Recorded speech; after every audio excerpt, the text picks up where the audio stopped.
सर्वेभ्यो नमो नमः। कक्षा में उपस्थित सभी सदस्यों का आदर सहित अभिवादन एवं स्वागत भी। सभी सदस्य अपने अपने इष्ट देव का ध्यान करें। माता गायत्री के मंत्रों का एक बार उच्चारण अवश्य कर ले। साथ ही अपने प्रेरणा के स्रोत एवं अपने गुरुजनों को भी अंतर्मन से अभिवादन कर ले। हम लोगों के द्वारा नियमित रूप से कुंडली क्लास की कक्षा आयोजित की जाती है। आज की कक्षा की जो विषय वस्तु है, आप लोग देख रहे हैं, लिखा गया है कि कुंडली में अनिद्रा के योग कैसे देखे, यानी कि निद्रा की बीमारी कैसे देखे, नींद ही ना लगे, या कई प्रकार की समस्याएं होती कि रात भर लोग जगा रह जाता है। कभी कभी तो एकाएक 2 घंटा सोएगा, रात के 12-1 बजे नींद खुल जाएगी, फिर आंख ही नहीं लगेगा। इस प्रकार की समस्या। तो कुंडली में या मानव के जीवन में, कुंडली किसी मानव का ही होता है, तो मानव के जीवन में अनिद्रा एक प्रमुख रूप से मानसिक समस्या है। नींद व्यक्ति को मानसिक सुख, नींद व्यक्ति के लिए मानसिक सुख, शांति और आनंद का स्रोत भी है।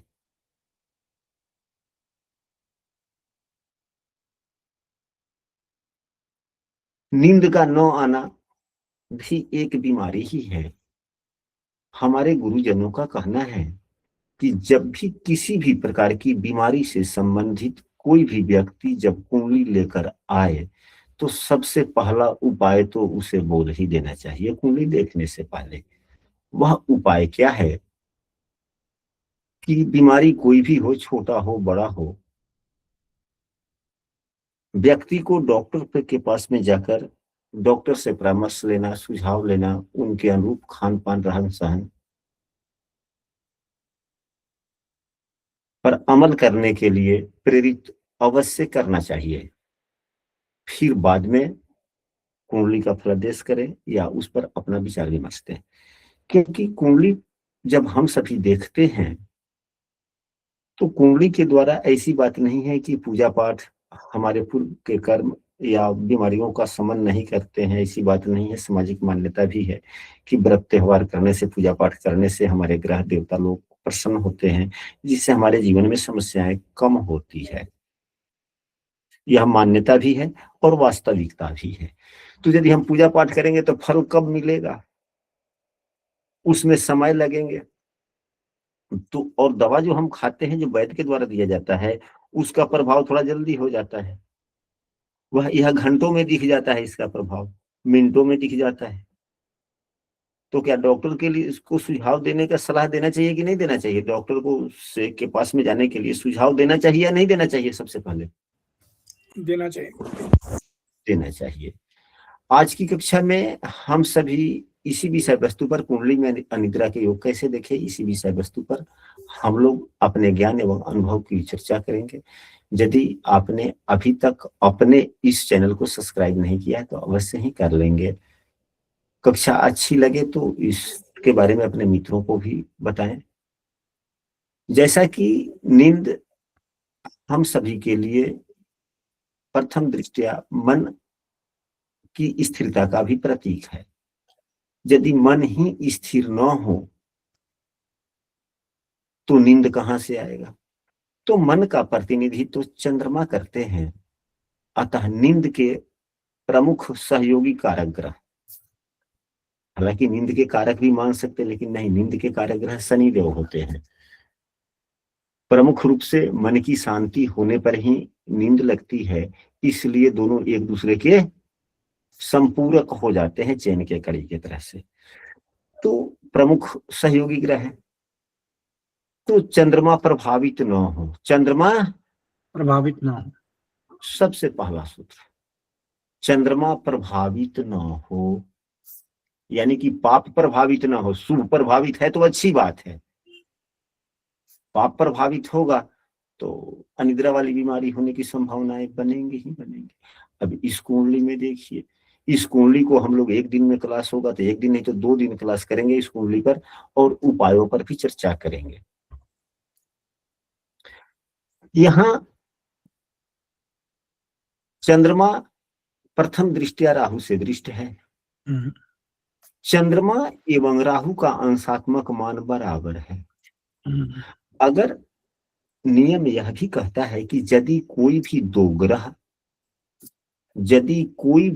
ग्रह, चाहे वह राहु हो या कोई भी ग्रह हो, यदि दो ग्रहों का अंश बिल्कुल समान है, भले उनकी आपस में संबंध बनता हो न बनता हो, देखते हो नहीं देखते हो, एक दूसरे को प्रभावित करते ही रहते हैं। चंद्रमा भले ही यहां पर शुभ है, बलवान स्थिति में है, परंतु राहु बकरी है। बकरी ग्रह काफी बलवान होते हैं, राहु तो सूर्य तक को ग्रहण लगा देता है, फिर चंद्रमा क्या बात है। तो यह चंद्रमा को प्रभावित कर रहे हैं, यह चंद्रमा को प्रभावित कर रहे हैं। काफी। अब यहां पर देखा जाए, दूसरा, हम सबों ने यह भी जाना है, समझा है कि यदि किसी ग्रह के राशि को कोई ग्रह प्रभावित करता है तो उस राशि के स्वामी भी प्रभावित हो जाते हैं। अब शनि की 10वीं दृष्टि कहां पड़ रही है? 8th हाउस में, जहां पे कर्क राशि है। तो शनिदेव कर्क राशि को 10वीं दृष्टि से देख रहे हैं, तो कर्क राशि को भी पीड़ित कर रहे हैं। यानी कि चंद्रमा जहां है वहां भी पीड़ित है, और चंद्रमा जिस घर का मालिक है वहां उसका घर भी पीड़ित है। तो चंद्रमा तो दोनों ही कायदों से पीड़ित हो गया। दूसरा, अब आते हैं तीसरे पर। तो दो कायदों से हुआ। चंद्रमा की जो मूल त्रिकोण राशि है वह भी राहु से पीड़ित है, तीसरा कायदा हो गया। तीसरे कायदे से यह पीड़ित हो गया।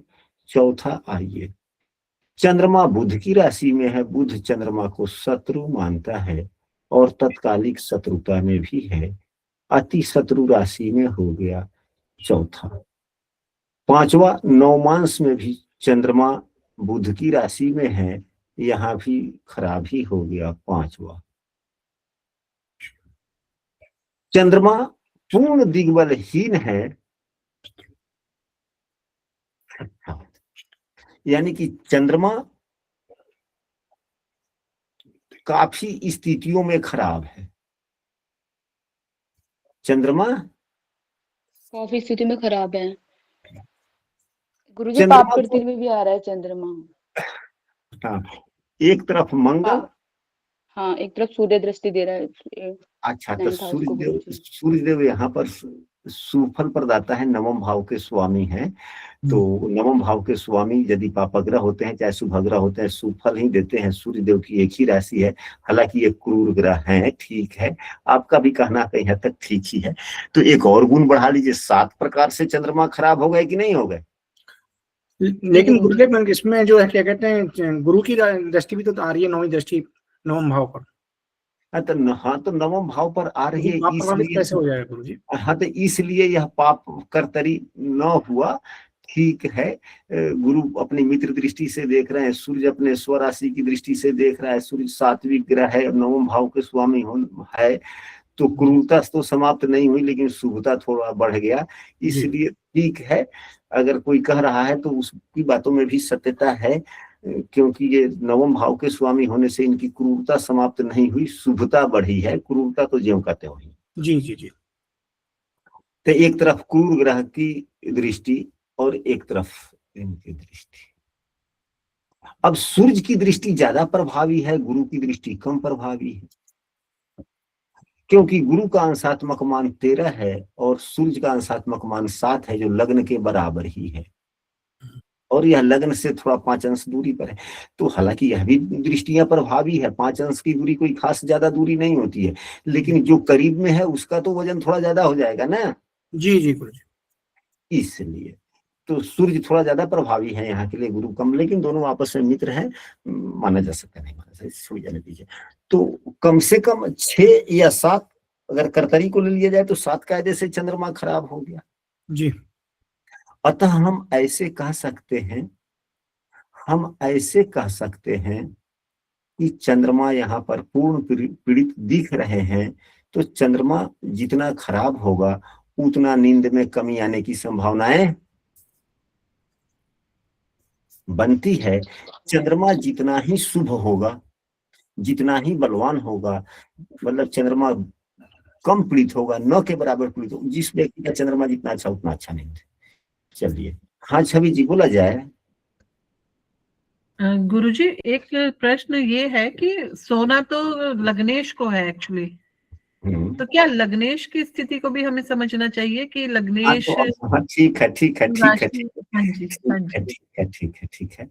हम आ रहे हैं, आप ही की बातों पर आ रहे हैं, आप सबों की बातों पर आ रहे हैं, तो एक एक कड़ी आगे बढ़ेंगे ना। पहले जब एक को चयन कर लेंगे तो फिर उसकी बात समाप्ति होगी, तब तो पहले मन जी गुरुजी। शांत होगा, मन शांत होगा, मन स्थिर होगा, तभी तो नींद लगेगी। अगर मन ही बेचैन होगा तो लग्न क्या है? यह शरीर है, चंद्रमा क्या है? मन है। शरीर को क्या चाहिए? गद्दा चाहिए। कितना भी गद्दा अच्छा हो जाए, स्प्रिंग वाला ही क्यों ना हो जाए, आनंददायक क्यों नहीं हो जाए, लेकिन मन शांत नहीं रहेगा तो क्या नींद आएगी? नहीं आएगी। हाँ जी, तो पहले मन को देखें, फिर शरीर को देखें, और भी ढेर सारी चर्चा होगी। जी, दूसरा बात है कि भाव को भी देखेंगे, तो लग्न, चौथा भाव, आठवां भाव एवं 12वां भाव को भी देखेंगे। लग्न भाव, चौथा भाव, 8वां भाव एवं 12वें भाव को देखेंगे। तो इसके लिए हम लोग कैसे देखें, क्या करें? तो इसको समझने के लिए अब लग्न की बात की जाए।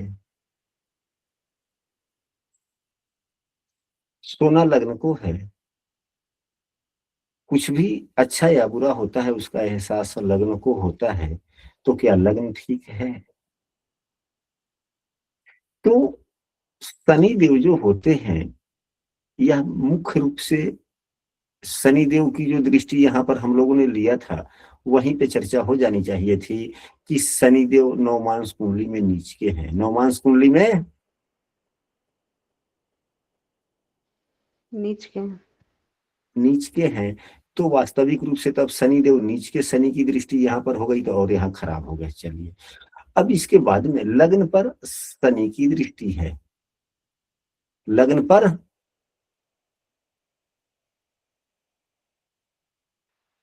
शनि की दृष्टि है गुरुजी। हाँ, लेकिन शनि का अंशात्मक मान काफी ज्यादा है, 22 अंशों का है, और देव गुरु बृहस्पति का अंशात्मक मान 13 है, लग्न का अंशात्मक मान 23 है, 13-23 में 8 है। तो 8 और 13 में ज्यादा अंतर नहीं है, इसलिए लगनेश लग्न में बैठे हुए हैं, लग्न बलवान हुआ। यह तो 22 अंश का है, तो शनि से देव गुरु बृहस्पति से अंशात्मक मान 9 अंशों की दूरी है, लग्न से तो काफी दूरी, काफी हो गया, 14-15 अंशों की दूरी हो गई। तो यह लग्न को प्रभावित नहीं कर रहा है, लेकिन लग्नेश को कुछ प्रभावित कर रहा है। लेकिन कुछ ना कुछ दोनों को ही तो शनि प्रभावित किया कि नहीं किया? क्योंकि शनि तो वास्तव में नीच का है ना, यहाँ नवमांस कुंडली में उच्च का यहाँ पे दिख रहा है, लेकिन यह है क्या? नीच का ही है। हल यह उच्च का देगा या नीच का देगा? नीच का देगा। नीच का देगा। तो लग्न लगने से ज्यादा प्रभावित नहीं हुआ, लेकिन कुछ हद तक हल्का ही प्रभावित किया तो किया ना शनि, और भी नीच का शनि किया।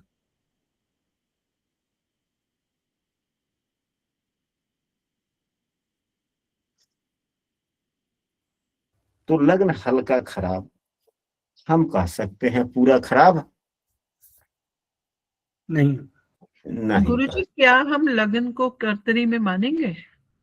हाँ, अब यहाँ पर देखा जाए, लग्न के एक तरफ केतु, दूसरे तरफ मंगल की उच्च की दृष्टि, मंगल का बल 25 अंश है, ठीक ठाक है, कोई खराब नहीं है, उच्च की दृष्टि है, ठीक ही है। राहु की दृष्टि भी देख लेते हैं। हाँ जी, राहु की नवम दृष्टि देख रही थी मैं तो।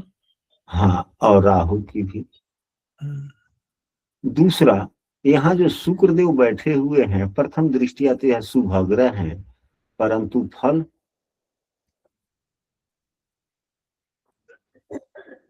पापग्रह के जैसे दे रहे हैं, क्योंकि ये छठे एवं 11वें भाव के स्वामी हैं, और फलादेश हम लोग अनिद्रा यानी कि बीमारी के लिए कर रहे हैं।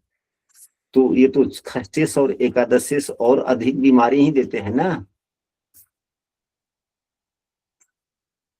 यानी कि बीमारी के लिए घेरे हुए हैं लग्न को, कि नहीं घेर दिए ये? जी गुरुजी। एक तरफ केतु, दूसरे तरफ राहु की दृष्टि, मंगल की भी दृष्टि, मंगल पापाग्रह भी है, उसकी दूसरे भाव पर दृष्टि, शुक्रदेव यहाँ पर अकारक ग्रह बन के बैठ गए, बुरे फल देने वाले हो गए। तो जो ग्रह बुरे फल देने वाले होते हैं उसे खराब हो गया, तो यह लग्न पाप कर्तरी में भी हुआ, लग्न पाप करते हैं। लेकिन गुरुजी एक चीज थोड़ा सा पूछना है,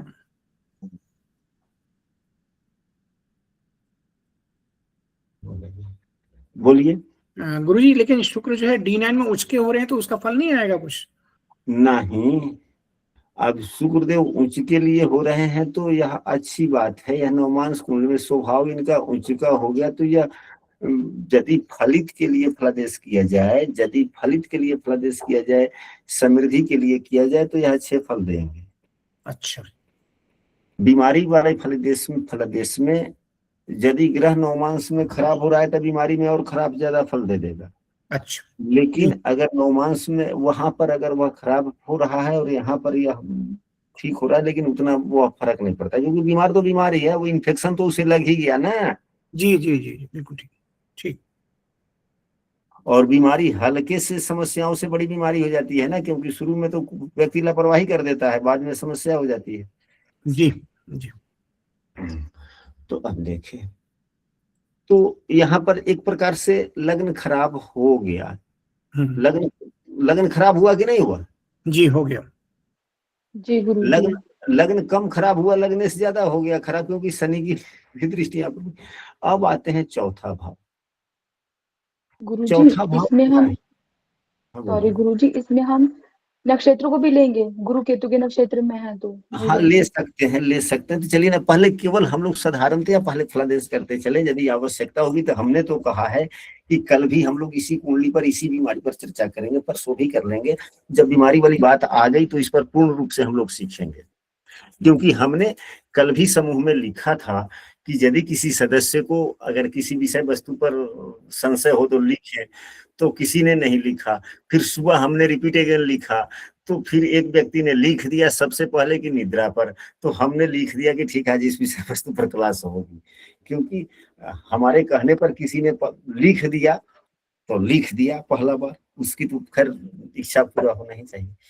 चलिए, चौथा भाव को भी देखते हैं। चौथा भाव इसलिए देखते हैं कि चौथा भाव मन का शांति है, मन का सुख है।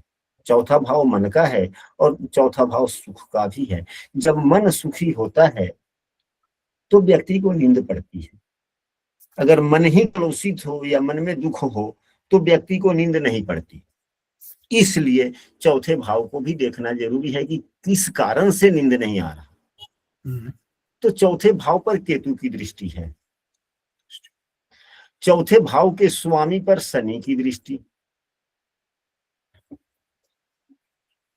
चौथे भाव के स्वामी पर शनि की दृष्टि, चौथे भाव पर केतु की दृष्टि।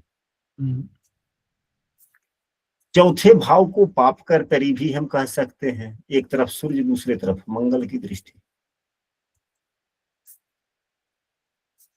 कह सकते हैं।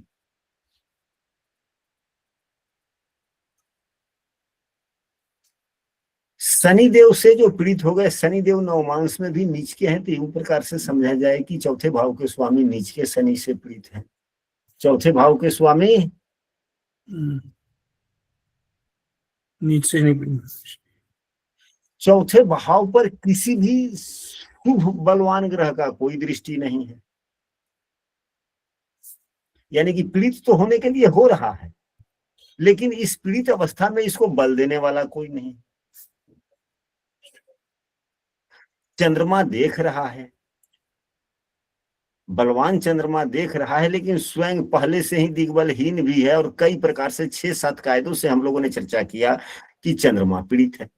तो पीड़ित ग्रह दूसरे को कहां से शुभता दे पाएगा? दे पाएगा जो स्वयं कमजोर हो, स्वयं खराब हो, स्वयं पीड़ित हो। नहीं दे पाएगा। बलवान, अगर आप ही के पास में पैसे हों आवश्यकता से अधिक, तभी तो मैं मांगूंगा कि हाँ जयप्रकाश जी, अभी मेरे पास में समस्या कुछ चल रहा है, कुछ पैसे उधार दे दीजिए। तो आपके पास में पैसे रहेंगे तो आप दे देंगे, लेकिन आप ही के पास में खर्चे के लायक भी पैसे न हो तो क्या आप दे पाएंगे? हम मांगते रह जाएंगे, आप बहाना बनाते रह जाएंगे कि हाँ गुरुजी ठीक है ठीक है ठीक है ठीक है ठीक है। न तो नहीं कह पाएंगे, लेकिन दे भी नहीं पाएंगे। अगर नहीं है तो कहाँ से देंगे ना? होगा तो बगैर झिझक के दे देंगे, हाँ गुरुजी कोई बात नहीं, अभी करते हैं। कितना है बोलिए, कितनी आवश्यकता है? क्या गलत कर रहे हैं जयप्रकाश जी या बुरा कर रहे हैं? सही कह रहे हैं गुरुजी, बिल्कुल सही कह रहे हैं। तो चंद्रमा तो देख रहा है, मदद करना चाहता है, क्योंकि इसी का भाव है, ये मन का भाव है जी। लेकिन चंद्रमा स्वयं कमजोर है, स्वयं पीड़ित है, इसलिए मदद ही नहीं कर पा रहा है। तो अब यहाँ पर मन में तो सुख शांति है ही नहीं, तो नींद कहाँ से आएगा जल्दी? तो चौथा भाव भी खराब। अब 8वें भाव के बारे में क्यों सोचेंगे? नींद क्यों नहीं आती? इस परिभाषा को, जब तक प्रश्न के परिभाषा को, प्रश्न के शब्दों की परिभाषा को हम लोग नहीं समझेंगे, फलादेश नहीं हो पाएगा। सीखना अलग बात है, फलादेश करना अलग बात है। सीखते हैं हम लोग पूरी जिंदगी, अभी भी सीख ही रहे हैं, हम भी आज भी सीख ही रहे हैं, जीवन के अंतिम क्षण तक सीखते रहेंगे। और जितना हमने सीख लिया है उन सभी का सारांश 2 मिनट के फलादेश में दे देना होता है। फलादेश करने के लिए 2 मिनट काफी है, लेकिन सीखने के लिए तो पूरा जीवन छोटा पड़ जाता है जी। तो 8वें भाव का विचार क्यों करेंगे, जबकि सोना तो 12वां भाव है। बेड बिछावन तो सोने का जगह तो 8-12वां ही है ना जी। तो 8वां भाव क्यों देखेंगे? ये नहीं कि इसका यह भाग्य भाव है, ठीक है, भाग्य भाव का भी विचार किया जाता है कि हमारे सोने के लिए भाग्य में क्या है, यह भी कह सकते हैं। तो यह छोटी बात हो गई, बेसिक बातें हो गई। तो गुरु बातें क्या है? तो 8वां भाव भविष्य के लिए सोच का भाव है। आप देखते हैं कभी कभी नींद नहीं आती, क्यों नहीं आती है? तो अधिकांशतः व्यक्ति वह सोएगा, बिछावन पर जाएगा और कल के लिए सोचेगा, परसों के लिए सोचेगा, अगले समय में आने वाले समस्याओं के बारे में सोचता रहेगा, उत्तर कुछ मिलेगा ही नहीं, पूरी रात जगा हुआ रह जाएगा। ऐसा मेरे पास साथ भी कभी कभी होता है, ऐसी बात नहीं कि नहीं होता। कभी कभी क्लास में ही कुछ सदस्यों के द्वारा कुछ ऐसे प्रश्न पूछ लिए जाते हैं जो हम सोचना पड़ता है, या कोई ऐसी बात दिन में या कभी कहीं ऐसी हो गई। हम सभी मनुष्य हैं, हम सभी सामाजिक व्यक्ति हैं, हम सभी परिवार वाले हैं, जवाबदेही निभाने वाले हैं। आप लोगों के भी जीवन में ऐसी कोई बात आती होगी कि खाना खाने के बाद में किसी को कुछ नहीं बोलना, चुपचाप सो जाना, आंखें बंद कर लेना, नींद नहीं आएगी, कल के लिए सोचते रह जाना, रात के 2 बजे तक जगे रह जाना। ऐसी बात होती है कि नहीं होती है?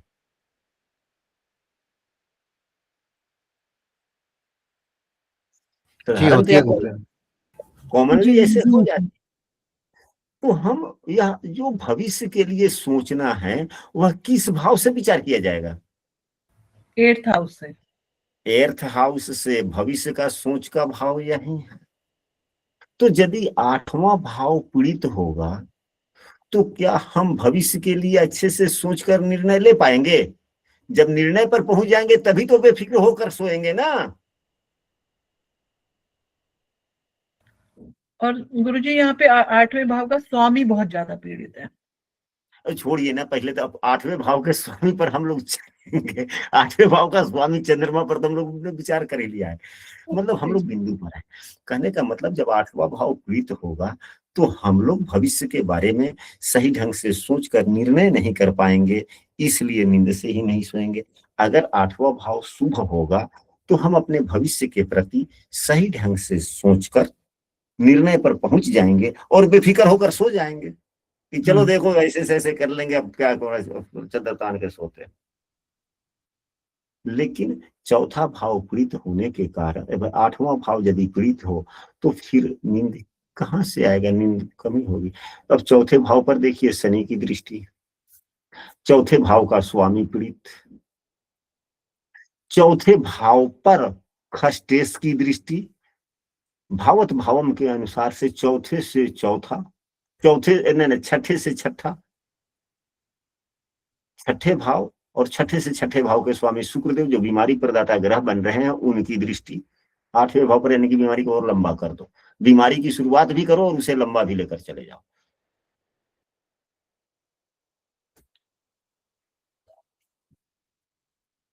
अगर बुध है तो बुध पर मंगल की दृष्टि शत्रुवत, या शुक्र पर मंगल की दृष्टि,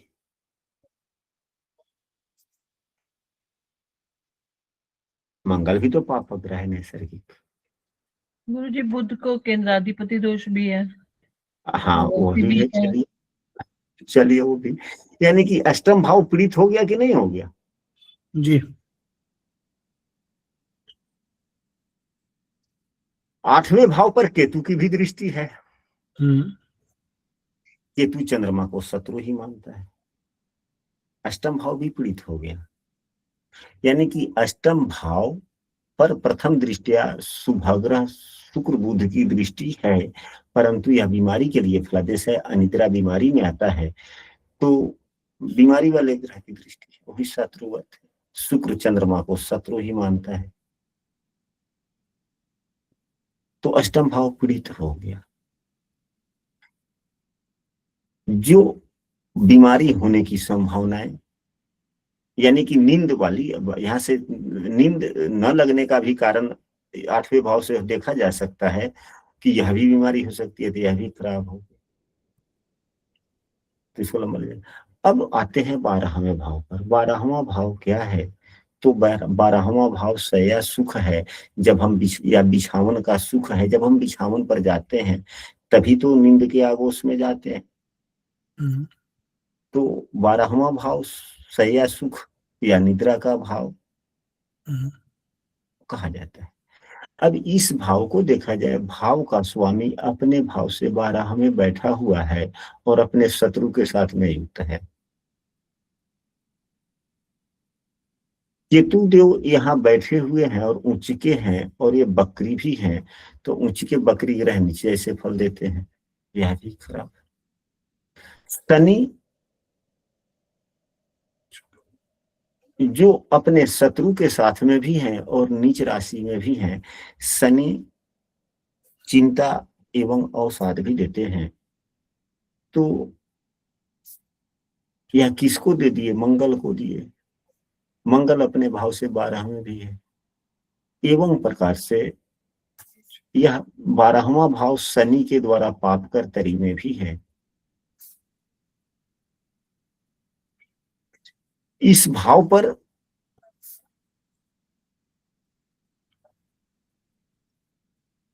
किसी भी शुभग्रह का प्रभाव नहीं है। अब इस भाव का स्वामी मंगल को देखें तो नवमांश कुंडली में वृषभ राशि में है। वह वृषभ राशि कुंडली के छठे भाव बीमारी वाले भाव में ही है। बीमारी वाले भाव में ही है, शुभग्रह का प्रभाव नहीं। भावेश भी खराब हो गया। अतः हम लोग ऐसा कह सकते हैं कि इस कुंडली का चंद्रमा भी खराब हो गया। हमने अभी कुछ क्षण पहले जो चर्चा किया गया कि भावों में लग्न को भी देखें, चौथा भाव मन के सुख शांति को भी देखें कि है कि नहीं है, तब लग्न भी थोड़ा खराब हो गया, मन की सुख शांति भी खराब हो गई। जो भविष्य के बारे में यदि हम कुछ सोचते हैं, यदि भविष्य के बारे में हम कुछ सोचते हैं, वह भी ठीक ठाक नहीं, वह भाव भी खराब, शैया वाली भाव भी खराब, चंद्रमा भी खराब। तो क्या यह समस्याएं अनिद्रा वाली होने की संभावनाएं है कि नहीं है गुरुजी। अब और भी देखें हम लोग,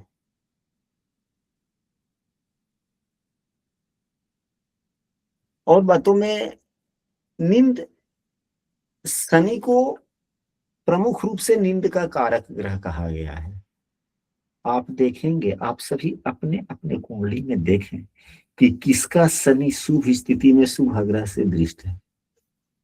जिसका शनि शुभ स्थिति में शुभ ग्रह से दृष्ट है, चंद्रमा अच्छा है, बिछावन पर जाते ही नींद आ जाती है। शनि को नींद, चिंता, अवसाद इत्यादि के कारक कहे गए हैं। जब शनि खराब स्थिति में होते हैं तो सुकून भरा नींद नहीं आता। शनि यहाँ अपने शत्रु से युक्त एवं नवमांश में नीच के हैं,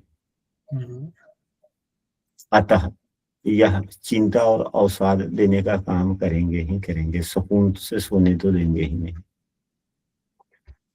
दूसरी नंबर वाली बात, राशियों का भी बड़ा प्रभाव होता है, चाहे वह राशियां कहीं भी क्यों न हो। कौन सी राशियां?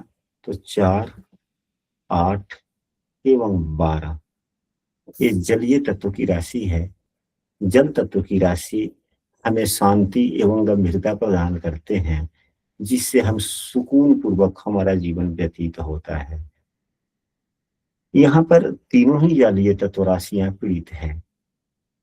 तीनों जलीय तत्व राशियां संयोग से चौथे, 8वें एवं 12वें भाव में ही हैं। हम लोगों ने क्रम से सभी राशियों को देख लिया। एक 8 नंबर की राशि जो जलीय तत्व का है, यह शनि से पाप कर्तरी में केतु से खराब हो गया। दूसरा जलीय तत्व की राशि केतु से है खराब।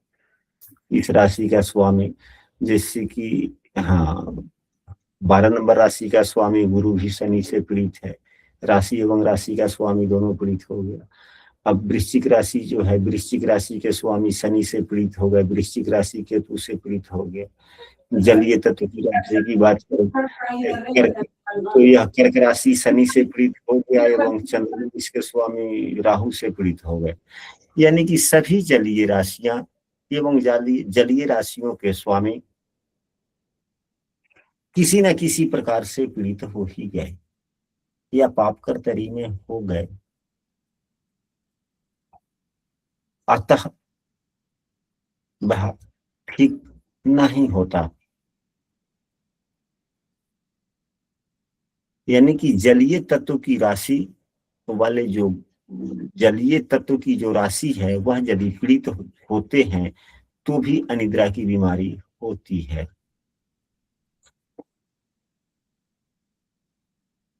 कुछ ज्योतिषीय योग भी होते हैं, कुछ ज्योतिषीय योग होते हैं जिसके कारण निद्रा में कमी आती है, जिसके कारण नींद में कमी आ जाती है।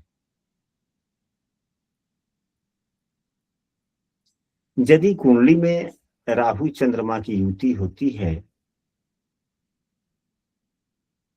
तो यह भी एक योग बनता है कि नींद कम आए। या चंद्रमा शनि की युति होती है तो भी नींद कम आने की समस्याएं देखने को मिल सकती है, क्योंकि चंद्रमा राहु की युति होती है तो मन भ्रम में आ जाता है। कभी कुछ मन में आ जाना, कभी कुछ मन में आ जाना। या चंद्रमा शनि की युति भी यह मन में अशांति के योग बनाते हैं। तो जब मन अशांत होता है तो नींद में कमी आती ही आती है। जब खास करके एक ही 2 योग लग रहे हों तो वह प्रभावी नहीं होता, परंतु अधिक से अधिक योग बन रहे हों तो वह योग प्रभावी हो ही जाता है। यहाँ पर चंद्रमा राहु भले ही युत नहीं है, लेकिन यह लग्न कुंडली में दोनों का अंशात्मक मान बराबर होने के कारण, नवम पंचम के योग होने के कारण समझिए कि परस्पर संबंध ही है। ये तो युति के बराबर फल दे रहा है।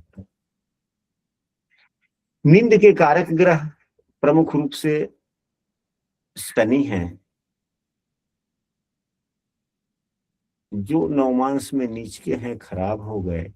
और नींद के सहयोगी ग्रह जो होते हैं वह कौन होते हैं?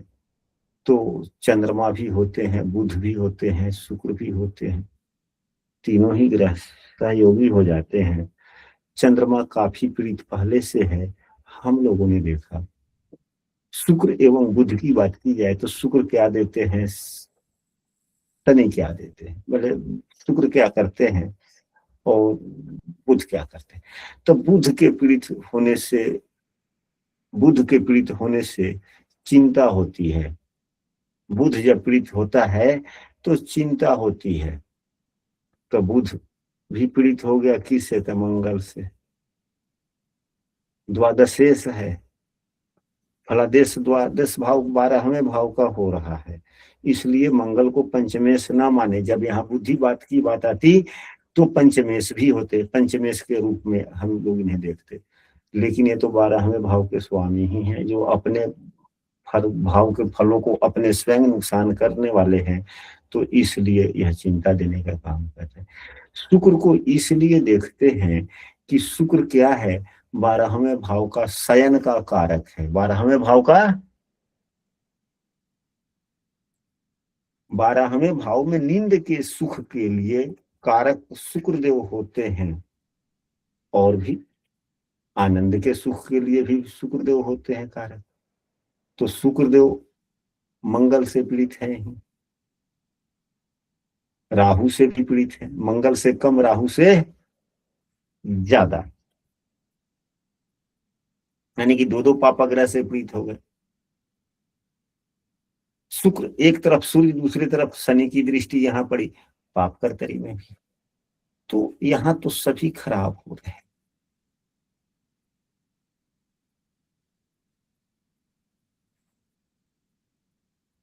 और भी बातें हैं, अभी तो हम जितना सोचे थे बोलना वो सब नहीं बोल पाए।